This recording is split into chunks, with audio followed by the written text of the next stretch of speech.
Hello, everybody. Welcome back to Victory Road's World Cup of VGC, sponsored by Elgato, GG Tour, and Metafy. My name is Stefan Mott. With me this time is David Partington. How are you doing, buddy? I'm good, thanks, buddy. Yeah, like that was an interesting match last one. So, good job on that one. Thank you. Yeah, I great. thought it was pretty fun, though, to be fair. I thought the actual matchup was really, really nice. It was a good set. A little unfortunate for the results, for the issues, but both players played well. Exactly. It's the most always important good thing. to see the oven do its thing as well. So, Yes. but we're over halfway through our stream now. So we've got our game between the Dominican Republic and Belgium this time, and a particularly interesting matchup as well in terms of like World Cup of VGC history too. Yeah, these teams were in the same Group 1 or qualifier group last time around. That's something that we've seen a couple times. There are a couple other sort of rematches. Neither of them got a win last time. They got put into an incredibly difficult group with Japan and Brazil. They tied against one another and then lost. Both of them lost both matches to Japan and Brazil. So here we are.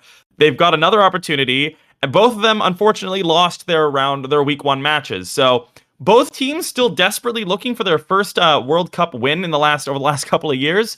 And really, this is a very important match because if whoever loses this is out. Like, whoever loses this week, they're not going to advance. If they win, there is a decent shot that they could still manage to pull through.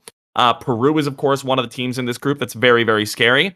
But with regards to Belgium, Belgium probably feels like if they can get a win here against the Dominican Republic, they have a decent shot to win against Vietnam. Dominican Republic did pretty well against Vietnam themselves. It was a much closer match. So even though Peru is arguably the harder remaining opponent, the Dominican Republic is not playing poorly at all. A 5-3 loss is a very close match. And then if they can bring in a win against Belgium, they're probably going to feel pretty well motivated in their own week 3 match. Yeah, and the pressure's certainly on because from the Dominican Republic is Bryant Ovalle, and he is the manager of the Dominican Republic for this year and last year's World Cup of VGC also. And he's still, and both teams, in fact, have still yet to take a win in a week over the last 2 years as well. So, and both teams, the best they've ever done is the draw between themselves last year. So it's definitely on Bryant being the manager of his team as well this time to really kind of bring it home for his team. Whereas Elias Truyens is looking pretty ready as well for Belgium, being a World Cup competitor last year, the same as Bryant as well. Yeah, it's going to be interesting.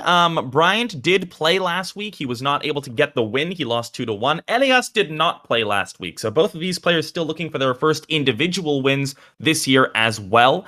So it's going to be a big match for these two teams. It's going to be a big match for these two players.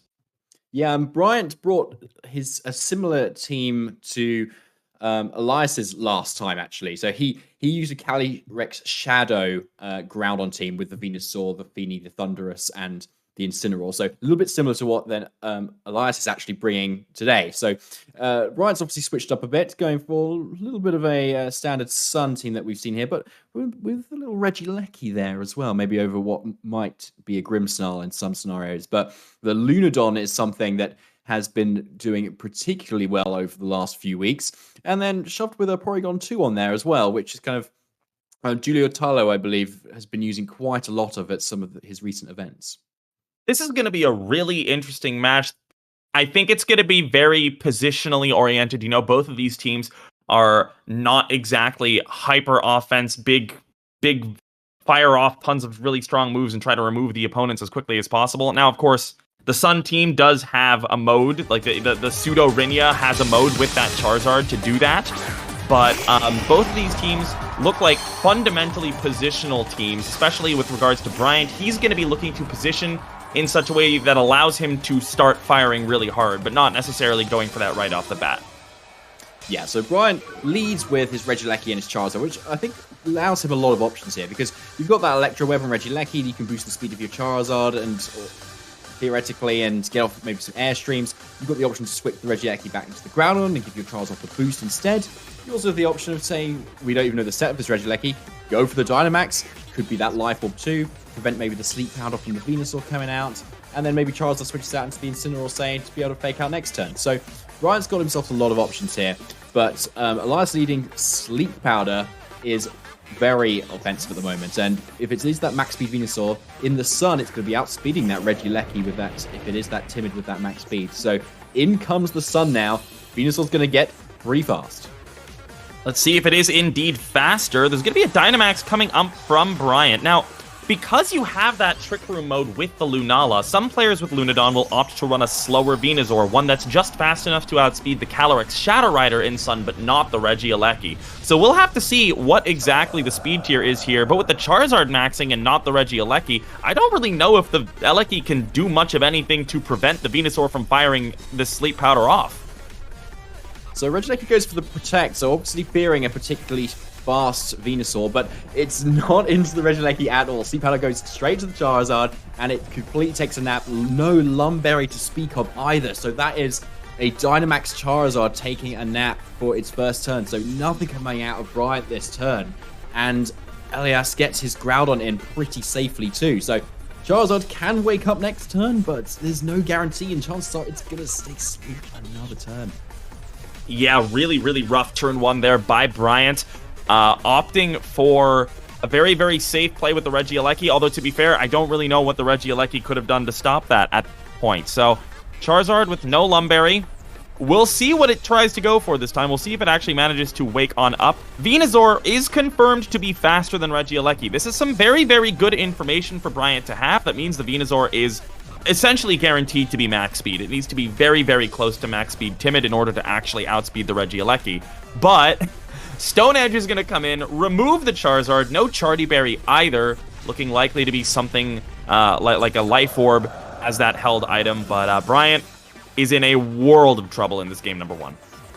Oh my goodness, yeah. So Venusaur does Venusaur stuff, so, and possibly not even wide lens, so he's definitely in the driver's seat here. He's not used up any of his Dynamax turns yet. He's not lost any health either, so it's definitely Bryant's so much on the back foot at the moment. So, I mean, this Groudon could be that Assault Vest, which we often do see on these types of team competitions. So it might be able to take a Grass-type attack from Elias's end here.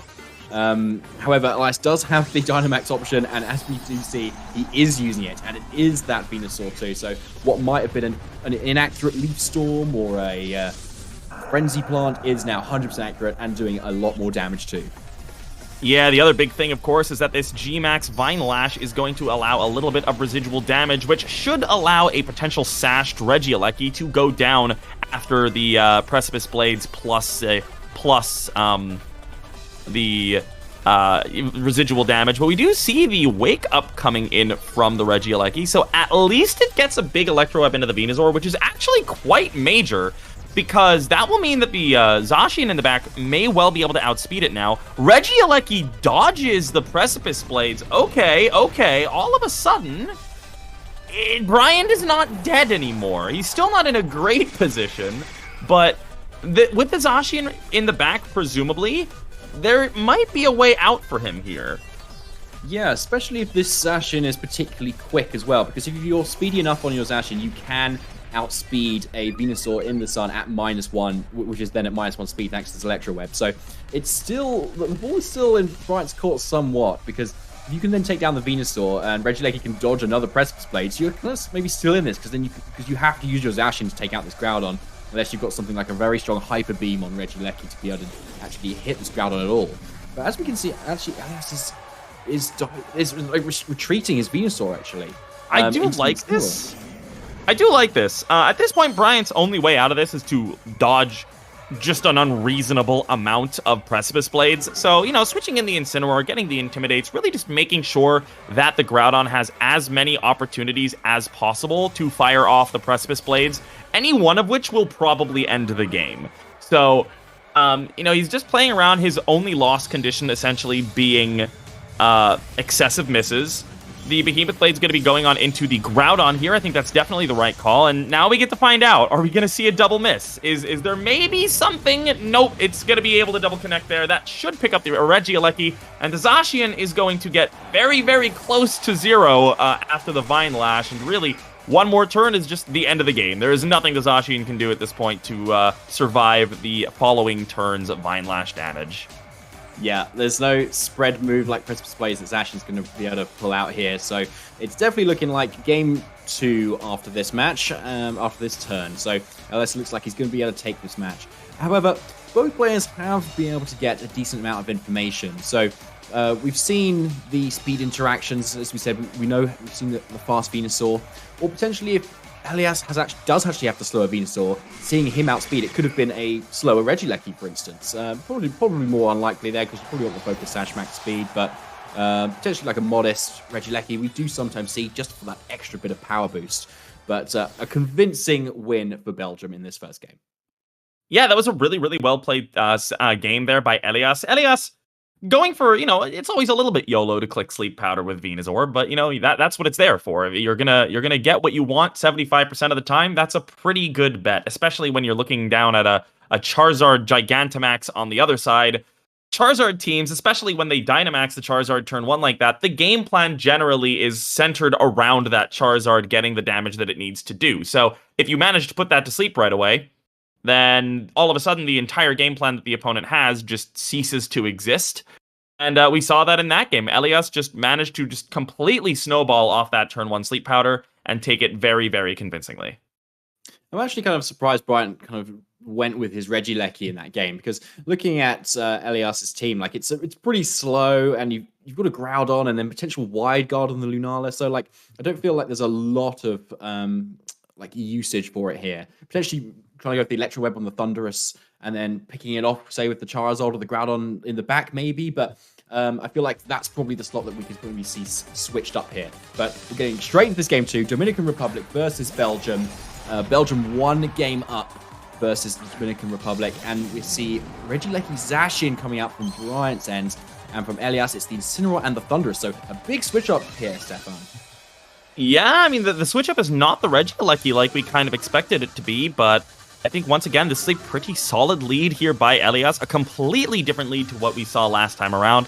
This is also going to be an interesting opportunity for us to see whether the Thundurus is more prankster-oriented, more support-oriented.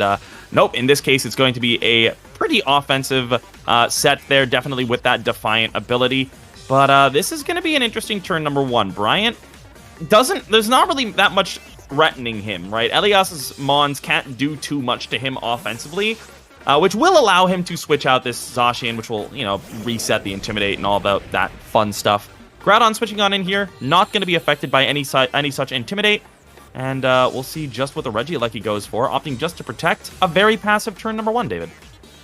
It is quite passive, so Thundurus going for the protect as well. I think we maybe saw a parting shot coming out from Elias, and potentially into the correct slot too for him. Oh, no, actually, it was into the Regieleki as well. So, yeah, pretty passive, but Groudon is now in, freshly health, fresh-faced, and not intimidated either. So it's in a pretty decent position to be able to dish out some damage here. It is probably likely that Assault Vest as we've seen before. So Incineroars do commonly carry the Shuka Berry, so which it very much likely is, and yeah, is confirmed here on our screen. So Incineroar is going to be able to live a hit, even if it is that Max Quake, but potentially double up from this Regieleki plus the Groudon could be enough to target down that Incineroar that very rarely carries Protect, and switching out, something's going to take a lot of damage as well.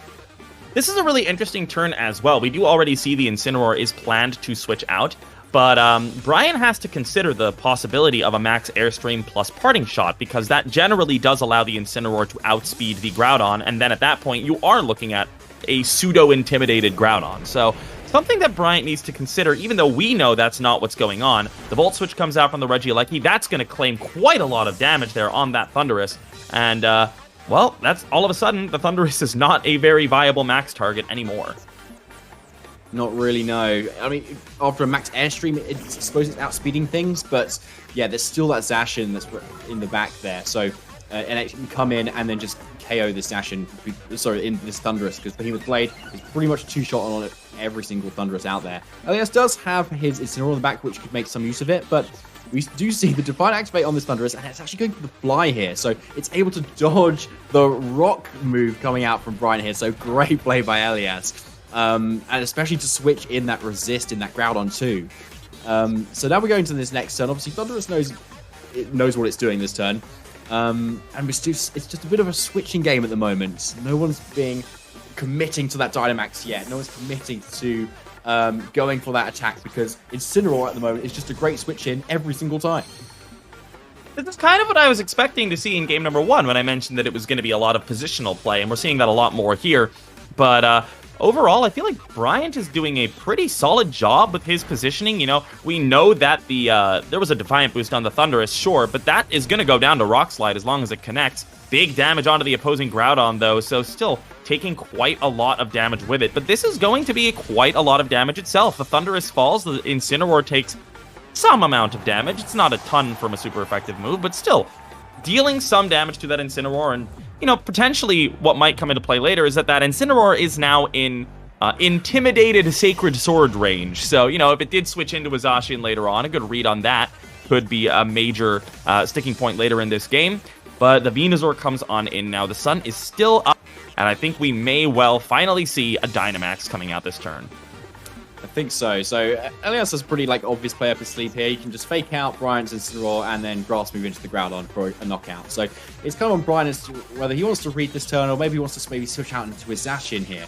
However, Elias always has that option for Sleep Powder as long as his Venusaur isn't Dynamax. So, and Bryant, from that game on, probably has a bit of fear of that happening again here. So I wouldn't be surprised for him to go on the maybe slightly safer side here and accept maybe his Groudon goes down rather than trying to switch in, say, your Zacian for it just to then get to sleep. So we do see the Dynamax, and it is that Gigantamax Venusaur.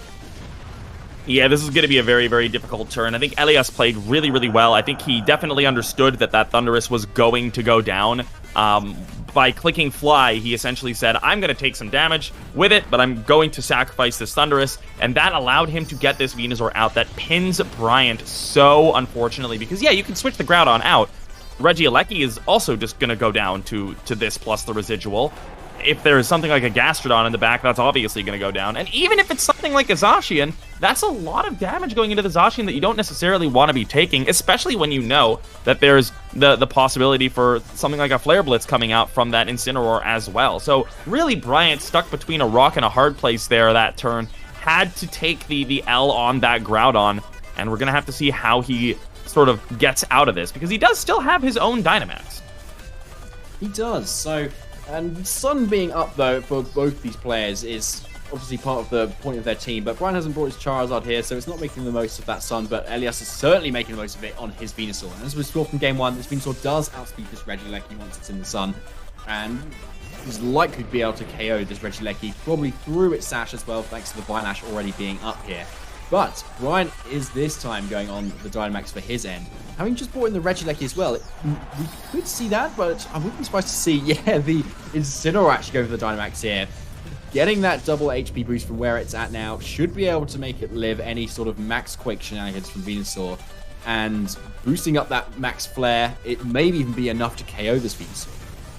Yeah, this is going to be really interesting to see. I actually don't remember which Incineroar came in first before, so I'm not sure if this is Intimidated. If it's not Intimidated, this is going to be very, very, very scary. The Regieleki is going to survive. Of course, it will go down to the eventual residual damage, but that's going to allow it to get a little bit of something done. The Electro Web coming in is going to be a nice little bit of speed control there, definitely helping out that potential Zacian in the back. But now's the moment of truth. Let's see how much this big boy Incineroar is going to be able to do. Max Flare comes in. Venusaur does manage to survive. It's a lot of damage, but the sunlight is all of a sudden gone. And that Groudon switch in, a little bit awkwardly timed, I think. Elias, if he kept it in the back one more turn, he's able to get the sun back. But now, no sun. It's going to be a little awkward here. It is. And now Incineroar may, even depending on its speed trading, actually outspeed Elias's Venusaur hit too. So suddenly momentum swings a bit here, and yeah, here comes the Zacian now. So and as we've seen before, Groudon does miss its Precious Blades occasionally. So it's all up to how these players make their moves and whether they actually connect. Venusaur is down to its last turn of Gigantamax, so I wouldn't be surprised if Bryant just kind of targets that down and then maybe resets up the sun with his Incineroar, because especially if you know your Zacian is speedy, it doesn't matter if you give the speed boost to the Venusaur via the sun, because then you still outspeed it. So that knowledge is for Bryant and Bryant only right now, and it's up to Elias as to whether he wants to predict that, guess that, or switch in the old reliable Incineroar. Yeah, I don't hate the idea of removing the Venusaur to bring in that Incin. That does mean that you are essentially conceding that there will not be sun for the rest of this game, most likely. But we'll see how much this manages to get done. You know, getting the -2 now onto the opposing Incineroar is really nice, especially considering it still has 2 turns of Dynamax. And the Zacian getting removed back to neutral is always very, very nice as well. I guess one of the questions is, does Bryant have a dark move? Does he give the sun back? I don't know. I like that Sacred Sword conceptually. I think it was definitely reading an Incineroar switch, but unfortunately for Bryant, Elias, one step ahead, always one step ahead, bringing that Incineroar in on the right-hand side instead of the left. And Max Strike coming out. I do like this as well. I mean, we're seeing Bryant make some good moves, but Elias just one step ahead in every single interaction over the last few turns.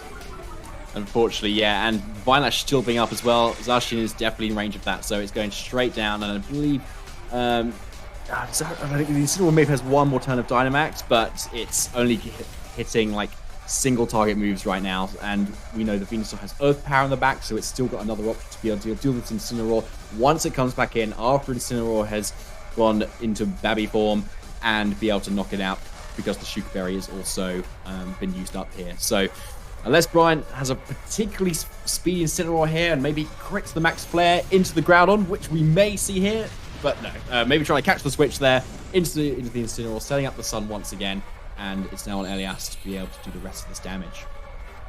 Yeah, overall, just a really, really great set by Elias. He identified his win conditions very, very quickly in both of those games and played to them very, very well. You could see, especially in this game too, he was thinking 2-3 moves ahead, making sure that everything was lined up to happen just as he wanted it to. So really, really well played set there by Elias.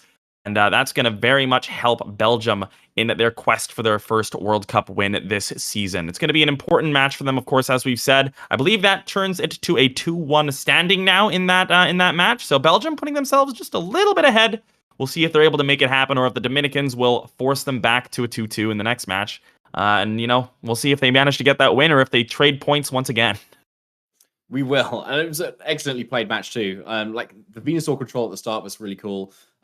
Putting everything to sleep just shows that like you really can't sleep on Venusaur. Like you need to have some sort of answers. Your Lumberry needs to be there. Your Tapu Fini needs to be there. We've seen in our previous matches to be able to help with that sort of thing. So really goes to show what like a really strong Pokemon this is in the matchup. But really well played to Elias and taking that win for Belgium. We're going to cut to a little short break at the moment, and we'll be back with our final match a little bit later with France and New Zealand. Don't go anywhere.